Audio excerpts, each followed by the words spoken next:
So I pushed on a day that you probably shouldn't have pushed, but if it did work out, how awesome would have that been? Hmm. And now I look back, I was doubting myself, like, did I make the right decision? I lost the podium because of it. And everyone's like, you're a racer. They're like, if you didn't, you would be wondering what if now.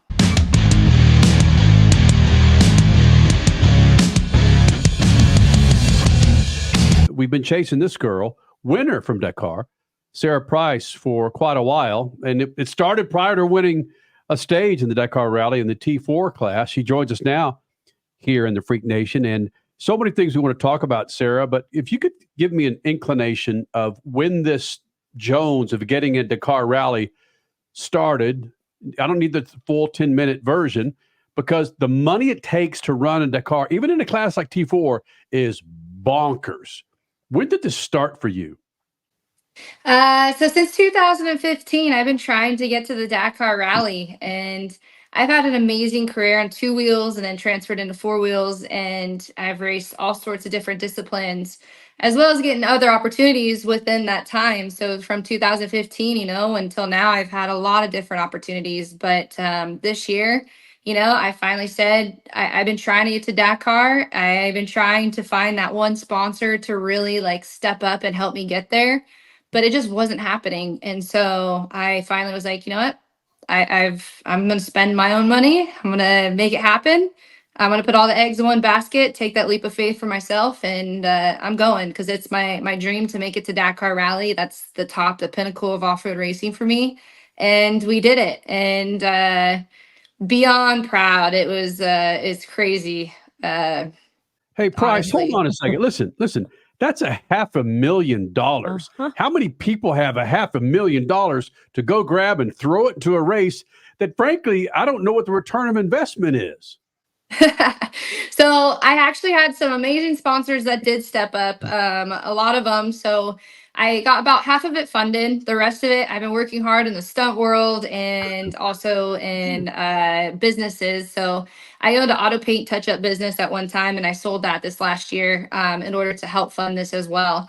And I've made some good, I guess, financial decisions over the years to make myself, feel comfortable and set up to this spot in my life in order to make this chance. So I always say, you can make money and you can figure that out later. As long as you have the will, the drive, and you want to make it happen, you can. I honestly could just knock on people's doorsteps and just be like, hey. You need your dog poop cleaned up today? Cool, give me $20 and I'll just keep going door to door. So I know I'll be okay. And all the dog poop bag companies are now coming to you now that you just made that Yeah. reference. But no, Like, seriously, it's as simple as that. It's yeah, right? like, if there's a will, there's a way. I just don't understand this though, because you are an X Games medalist. Now you are the first American woman to ever win a stage at Dakar, the third woman in the world altogether to do so. But you were also the first female winner for Chip Ganassi racing. Everybody knows Chip Ganassi from either NASCAR or IndyCar or sports cars. That guy's won a ton, and you're on that winners list for him. How come sponsors aren't chomping at the bit to get behind you? You're young, you're good looking, you've got a vibrant personality, and you're damn good behind the wheel. Thank you. It's kind of, I'm not totally sure. I think because Dakar is still so foreign to a lot of Americans, I think since Americans are now having more of a presence over there, there's not so much of a gap, but I think we still have that little bit of a gap. And so it's kind of just being familiar with what it takes, being familiar with what Dakar is and how tough it really is. Because there is nothing tougher than the Dakar Rally and off-road motorsports, like, hands down. I experienced it myself. It's wild, and the strategy behind it. And I think about that every day. Off-road racing, I think in general as a whole, we are behind when it comes to sponsorship and when it comes to companies and OEMs involved in a big way. And it needs to get more like that. I'd like to see OEMs have factory teams in the side-by-side class and kind of, start the battle of the factories and the OEMs. But for some reason, off-road racing's always been a little bit behind on the sponsorship side. And the ROI is there, especially with the Dakar Rally. So hopefully we see a change in this, and hopefully I can be the difference. And I'm transparent, talking to you guys about it, and I think that's what it takes. You've talked about being a rally driver and competing in rally events. Is the Dakar Rally the only one? Have you run in American rallies, European rallies, the World Rally Championship, or is it just off road? Mainly off-road in America. We don't have true rally raid where you're using the navigation like we do in the Dakar. But we race like Sonora Rally. That's the closest thing we have in our continent. And then there's other rallies. So like the rally Ashade Gazelle did in 2015 with my best friend Erica, and that was in Africa. That was a navigational based rally. And then like hill climbs and kind of rallies like that. But other than that, it's been just American off road or Baja, where it's long, fast races. A lot of off road guys are either short course in a stadium or just sprint from one place to the next going down to the Baja. But you're talking about something that's far beyond that, the navigational, looking at the stars for crying out loud to figure out where you're going and not reading tulips on a map or GPS. Good for you. What got you into this? That's very esoteric. Yeah, if you meet anyone who really knows me, they're like, "Oh man, when Sarah sets her mind to something, it's kind of like she's unstoppable." Like I call it this flip of a switch I have. Like if I was racing and my arm was falling off, I'd still finish because I was so determined. And so I like to push myself. I like to know I can do it, and I want to be responsible for it. So like for instance in 2019 when I Iron Women the Baja 1000 and we ended up winning the championship, we everyone was like, "You're crazy, like you're first in points, why are you going to do that? You're going to get tired, you're going to make a bunch of mistakes and you're going to lose your championship." And we potentially had the championship to win the overall score in a national championship as well. And I was like, because I want to know that if I lose this race and I lose that championship, it's me driving and it happens to me. And I'm the one responsible for losing this because I put so much work into it.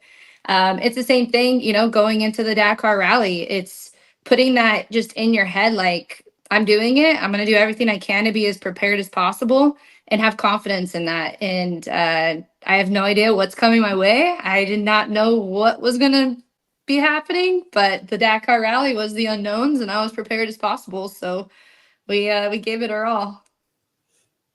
It's unbelievable. I mean, do you still pinch yourself? I mean, Oh, it's come only been a on. couple days. You freaking ran Dakar. Has it sunk in? Yeah, kinda. It has and it hasn't. I think when I get to Hammers and I see everyone, it's gonna be kind of crazy. But it was just crazy the journey it took me to get here. Like I had parties and fundraising and so many people get behind me to make it happen. And then to get there and make the history, I was like, yay. I was so stoked. And then, I was pretty bummed at the end. A lot of people saw from my social media that I ended up fourth and I really wanted that podium. But on stage 11, we had a chance to go for it and possibly get the win. And so after all those stages, 11 stages, I went for it to try to get the win and ended up losing the podium in the process because it didn't work out in our favor. So it was pretty disheartening when that happened. But at the same time, it's my first Dakar. And the fact that I was chasing to be in a position to even possibly win the overall and then finish right under the podium, like that's unheard of. And so I'm super blessed, grateful, and pumped, but I want to get back there because Wow, I know that podium is coming. with that kind of attitude, they're going to have to change the king of the hammers to the queen of the hammers. You can't go out there and have a chance to win overall and still push. I mean, that takes a different mindset. Good for you. Thank you. When you say you went for it, Sarah Price won herself a stage at the Dakar Rally, the T4 class. When you went for it and you lost it, what the hell does that mean?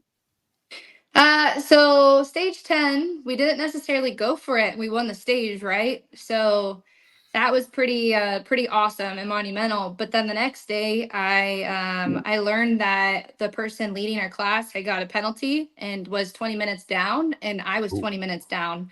So going into that day, I pretty much my strategy was okay, just keep the car together. This is the toughest stage of the rally, and just if something happens to the front runners, then that puts me in a spot up.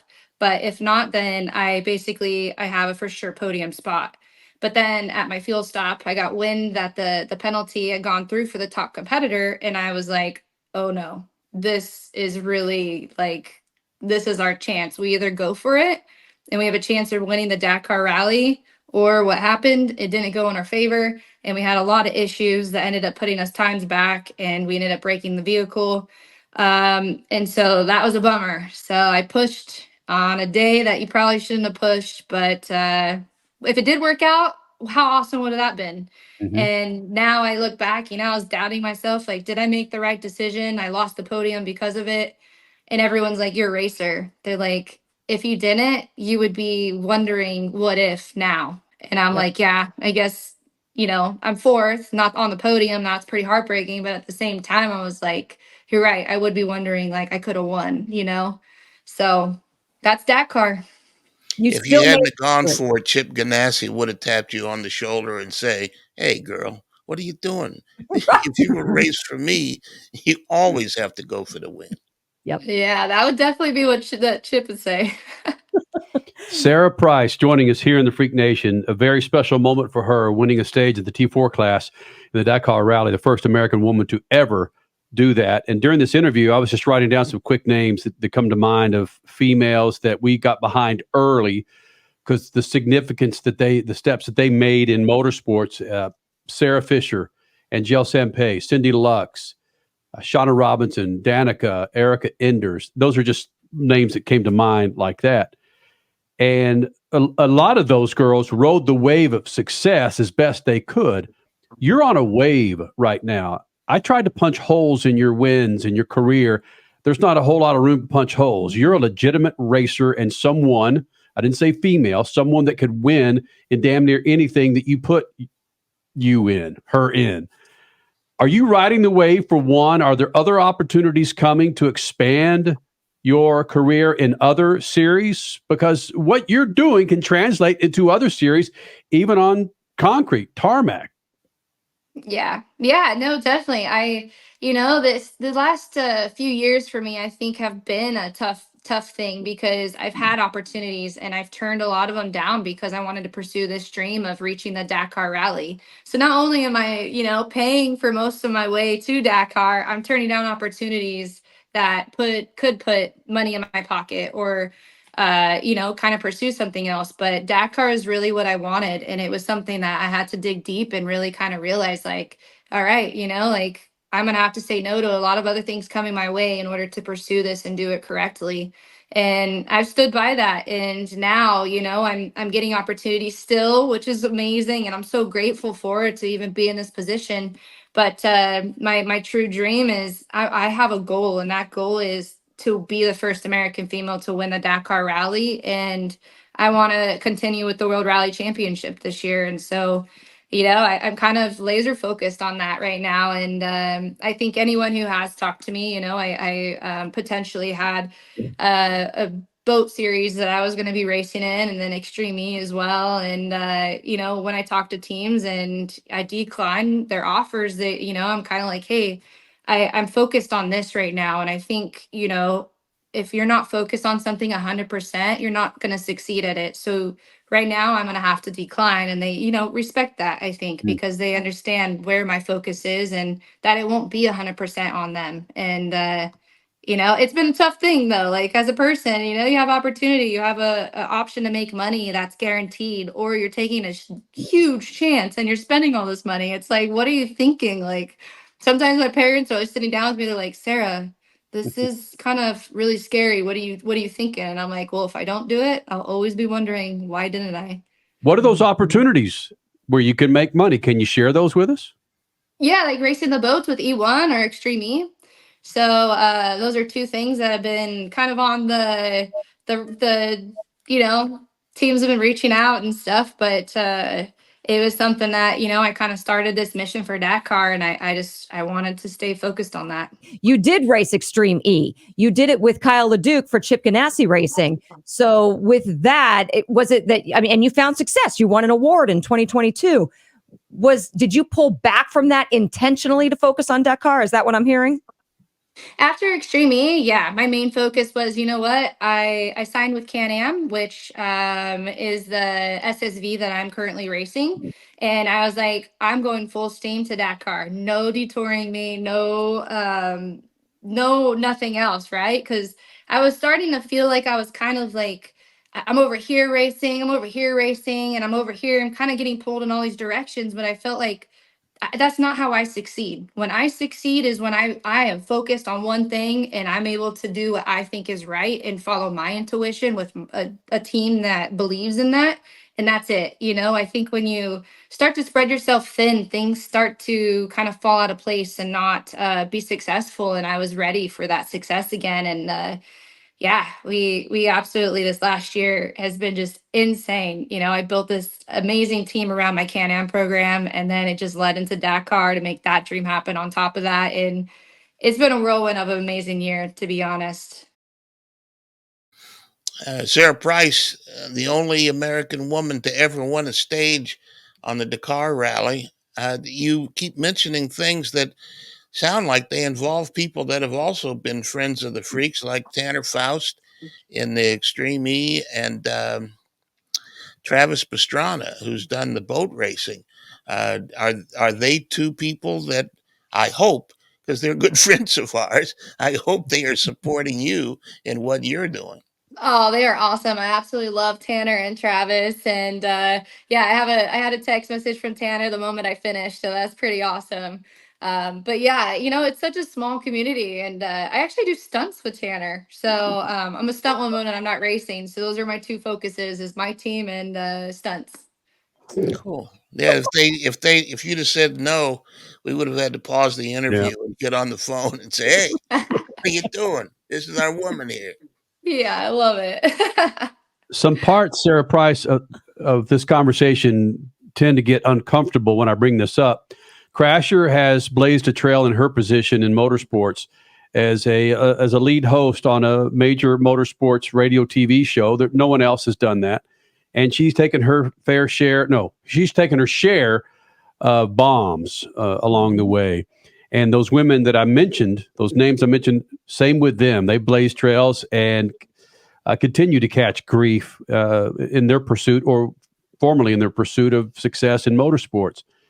Where does that lie with you as far as being, again, a woman in a highly, highly dominated sport with men in off-road? Where has that hindered your progress being a woman that's freaking badass? So I would say where it hinders you being a female is if you were to line up 100 people in a room, right? There's probably one female to 100 male racers.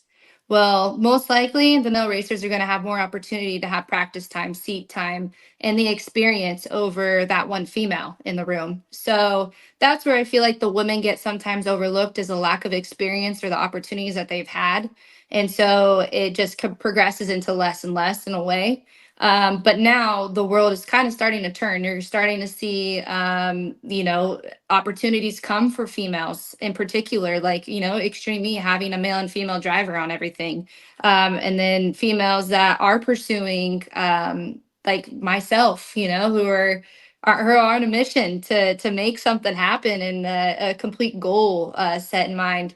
And I think that itself is changing the way that females are getting brought up and how they're looking at racing and giving them inspiration to continue and be like, well, they're doing it, so I can too, And it's super true. Like, I'm the third female ever to win a stage at the Dakar Rally. I'm only the third. Like, there should be 20 by now. And that blew my mind when I heard that, because I'm like, that's crazy. I'm the third and it's 2024. Like, where have us females been? Mm-hmm. It's just mind blowing. Having said that, you are a real person as well. You've got relationships, you've got family, you've got everything. Your boyfriend is now a 2-time Dakar winner. How Yeah. weird was that? That he's racing in one class, you're racing in another class. Just can you take us a little bit on the backstory that was going on there? I mean, nights, days, you're worried about him, he's worried about you. Whoa. Yeah. Yeah. So he was the first American to actually win Dakar in 2020. And then he backed it up and he wanted to so bad. And so I'm so proud and pumped for him. But yeah, he won again this year. But we had a big talk before we went, and he knew how bad I've been wanting to get to Dakar. So he's been a big supporter of mine, and like kind of any avenue he can help, he has. And then we also train together. So that's pretty awesome with the same trainer, Jimmy Lewis. But yeah, it was this talk we had was just pretty much like, hey, we're both gonna know what each other's doing. We're gonna check our phones the moment we can to see how the other person's doing. So, if you have a good day, if I have a bad day, or vice versa, like we're gonna know. So it's kind of like we talk if we talk, but if we don't, we don't. If we see each other, we see each other. If we don't, we don't.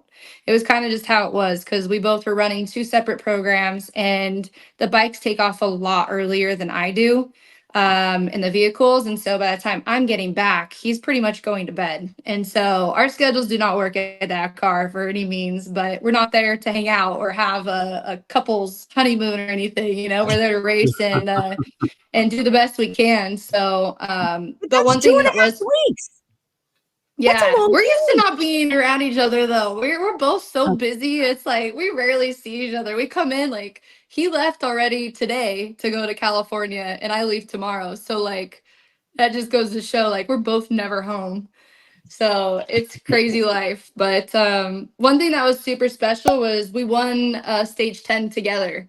So he won his Mhm. class, I won my class. And so I think we're the first American couple or first couple ever to win stages of Dakar together.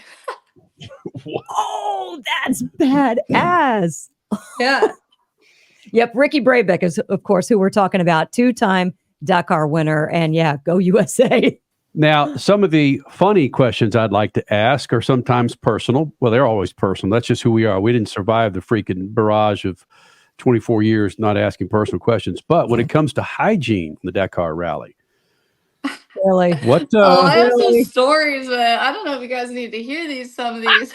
what's Price? Come on, man. We're called Speed Freaks, and we are freaks. That's just what we do here. Statman was raised by sisters. My daughter's 10 years old. Crasher's been a prominent force in motorsports for 24 years. My mom and sister are two of the strongest women I've ever met. I don't get embarrassed. I'm just Perfect. fascinated on how badass women are. So tell me, how is the hygiene in the Dakar Rally? It honestly, for myself, it wasn't bad. And Ricky actually makes fun of me because he's like, "How in the hell do you have time to like still have skincare routine in Dakar?" And I was like, I kind of went off the wagon a little bit, but I still like take care of myself. And so I'm really big on like the moisturizers because I hate the feeling of like your skin just feeling dirty and like not like too like stuck. Yeah. And so yeah, no, that was pretty good, all that, but the going to the bathroom thing, I'm used to Baja where it's like sometimes I just have to pee myself in the truck, right? It just is what Yep. it is. You're a female racing long hours, and so I always put diaper cream on. Usually have to pee myself in the truck if you're gonna be in the truck for 20 hours. But in Dakar, we have fuel stops, we have start stops. And so you're always stopping at these positions. So you pretty much can like take a quick pee break, and the guys have it a lot easier. And I'm in Saudi Arabia trying to find a spot. And there's times when Hmm. my cheeks are just hanging out. And I'm like, well, whatever at this point, because I got to go. I got to go racing. And it is what it is. But for the 48-hour chrono, that was quite, for me, this is like something I tell my friends. And I'll just tell you guys now. It's quite gnarly, but not really. So we pitch our tents and we sleep out right by our car on the 48-hour chrono. So they provide us that whenever you get to your certain stop. We stopped at the pit C, basically. So there was 7 of them you can choose from, but A and D shared the same one. So that was like a really major one for the people who made it to A or the people who made it a little further than me to D. And so I was sitting there, and in the morning, like me and my navigator, Jeremy, we're just like, okay, the dirt bikes are on one side, you have the cars on the other side of this little bivouac they set up with a fire in the middle. And in the morning, I just look over, and there's a dirt bike guy right in the middle of the bivouac just taking a squat, and I'm just like, wow. I'm like, this guy does not care whatsoever. And then he's just like, my navigator's like, man, that's some dominance right there. He is marking his territory right in front of everyone. And I just was like, well, this is that car, you know? You know, the one thing that she said there before, that's a great story, but you don't realize that this woman has talked about navigating by the stars to a truck to get fuel. And if she is off a degree one way or the other, she could be 5 miles from the next truck and not get fuel and stuck in the middle of the Saudi Arabian desert. This is some pretty serious navigation that you have to, for the life of you and your co-driver, you got to nail. Oh yeah, there's a lot of people that on that 48-hour chrono, it was the first year that Dakar implemented this, and it was the toughest thing that they said they've ever done. And all the racers said this was the toughest Dakar that's ever happened.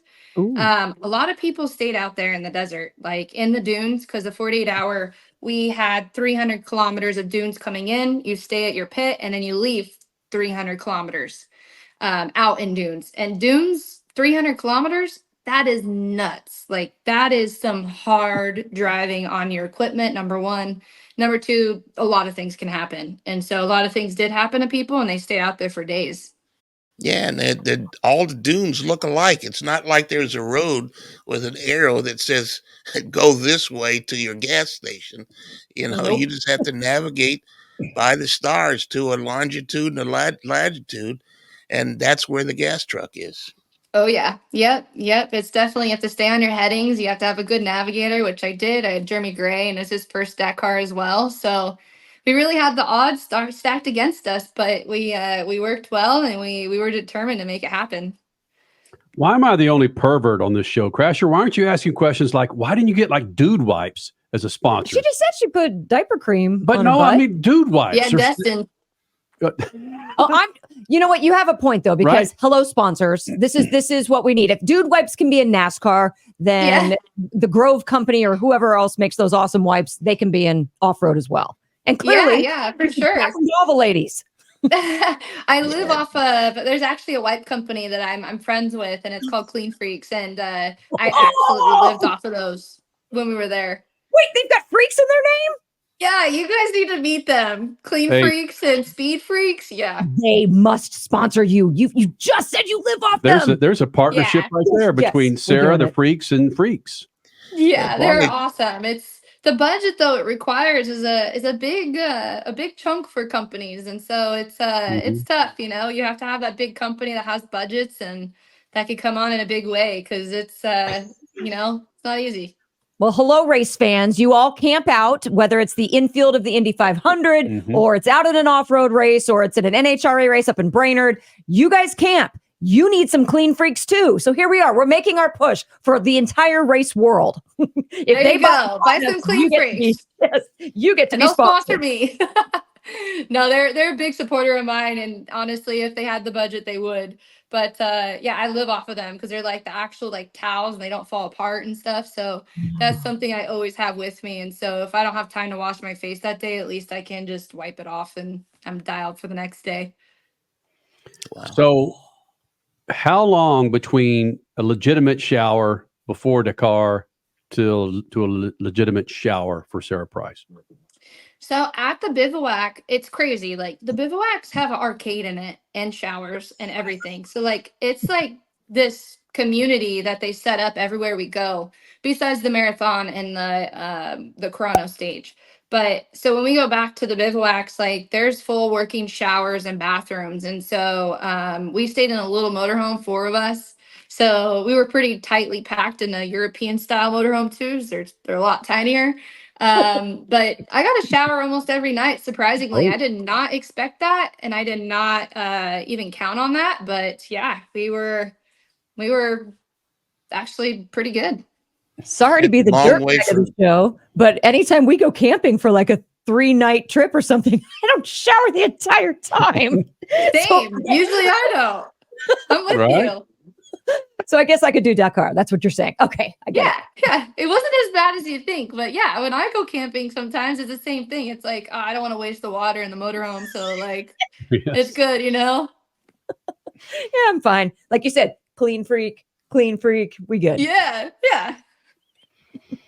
And listen, between the four of us, every one of us on this screen right now knows the off-road community. And for me to feel a little embarrassed to ask Sarah these questions, like, you idiot. No. We asked Ivan Ironman Stewart about his catheter, and then the next interview we had with him, which was like 6 months later, he gave you his catheter. Yeah, well, so, yes, it wasn't used, damn it. Oh, no, it wasn't used. Yeah, no. No, these are questions that honestly I get. I Yeah. get these questions all the time. It's just usually not in a interview, but I get them on social media. Like I get it all the time. Like females who are getting in the racing, they're like, "What do you do?" Like Lucy Block before the Baja 1000, she was like, "Sarah, what do you do?" And I'm like, "Honestly, I've tried everything. Put some diaper cream on. Just go when you need to go. You have a chance of it drying. It's the only way." And then it's like, for Dakar, it is what it is. It's just it's a human thing. How are you going to accommodate your human ways in order to keep racing? Like it's something we all have to battle and we all have to do. So, might as well be open about it. Yep. Good for you. Have they come up with a decent female catheter yet? No, there has not been. Me and my navigator Erica, when we raced the trucks, we tried everything. They had these crazy things that you could even. It's called what was it called? I think it was called like not a shiwi. I don't know. Oh, It was yes, I remember those. What? Yeah, it wasn't that. It was I forgot what it was called. But it was she something. Yes, That's greatness. Yeah. It did not work though. You glue it and tape it, and it was just like, if anything, it's worse health wise than anything. And then I know another female racer got kidney stones from using sorts of things, and just not worth it. Yep, just go in the suit. Yeah. You want to ask any hygiene questions while we're at it, buddy? No. Between my sisters and my daughter and my granddaughter, Yeah. if they watched this and heard me ask the wrong thing of a successful woman, I'd never hear the end of it. So, way to go! I did notice your nails, your fingernails are well done. So you figured how to get them, keep them from breaking in the midst of insanity. So good for I you. know. I kind of was surprised that they actually still have color on them because I got these done before Dakar and my nails just grew out, but I wear gloves the whole time. And yeah, they're still on because I can't even keep them on at home, but I could do the Dakar rally and my nails are still done. Yeah, well, and you didn't chew them. I guess your success at Dakar meant you didn't have to worry about chewing off your nails. So good for you. Yeah. Thank you.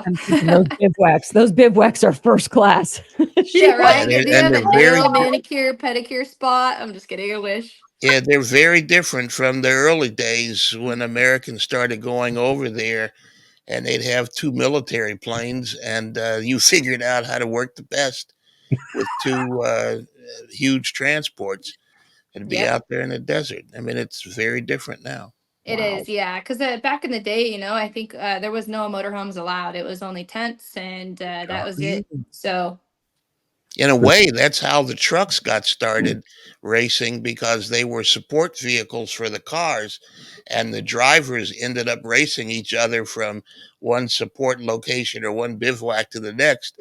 And they said, well, we might as well have the competition for them too. And that's how those big Kamaz and all the other trucks that the drivers have, that's how they got started in the competition. and they still are. So those trucks are still big support vehicles for our classes, and so we depend on those trucks still. Like if you're having a big issue, you wait for your truck. I didn't have to use the truck, but if you don't have one, you are at a little bit of a deficit because Dakar is a tough race just to finish. So if you're having a big issue, you need to make sure you got some parts coming at some point somewhere. How does how is there no video of that dude dropping a deuce in the middle of the bivouac? Stop it. Bloated. Someone had to be taking a freaking video Jeremy of that. was. Price. He just. I was like, I was like, Jeremy, do you not see this right now? I was like, oh my God. But hey, what do you do? There was it was all flat area. So Yeah, Exactly. I guess you're right. At camping, you go find a tree and lean against it. You can't lean against anything in the. yeah. Yeah. But it was right in the middle. I was like, I'll never forget this. Again, Freak Nation, Sarah Price, the first American woman ever to win a Dakar stage in the T4 class, to ever win a stage, and she did it in the T4 class. Thank you very much for doing this with us. Thank you.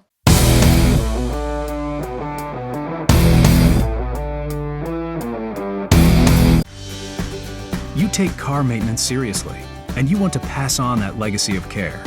Use Lucas Heavy Duty Oil Stabilizer to shield your engine from excessive heat, debris, and friction. Trust Lucas Oil.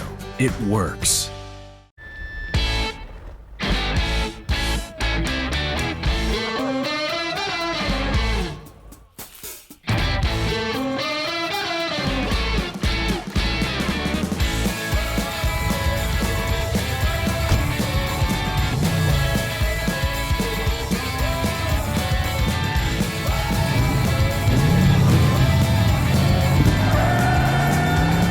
Whatever you do, General Tire delivers. The weekend racing is over, or is it? Not on MAV TV. Monday is All-American Racing Night on the network which never leaves the track. Sit back and enjoy grassroots red, white, and blue racing from America's most iconic tracks. Whether it's the precise lines of pavement ovals or the door-banging action of the dirt, MAV TV's Monday night lineup will bring you all the action from this country's legendary four-wheel battlegrounds. Monday night is All-American Racing, only on MAV TV, Motorsports Network. The NASCAR Cup Series returns to Worldwide Technology Raceway on June 1st and 2nd, 2024. The time to get your tickets is now. Let's go! Yeah! For only $10 down, you can lock in your seats for an incredible weekend of family fun, featuring the Enjoy Illinois 300 and the Confluence Music Festival. It all adds up to one amazing party. Go to WWTRaceway.com for the hottest ticket of the year.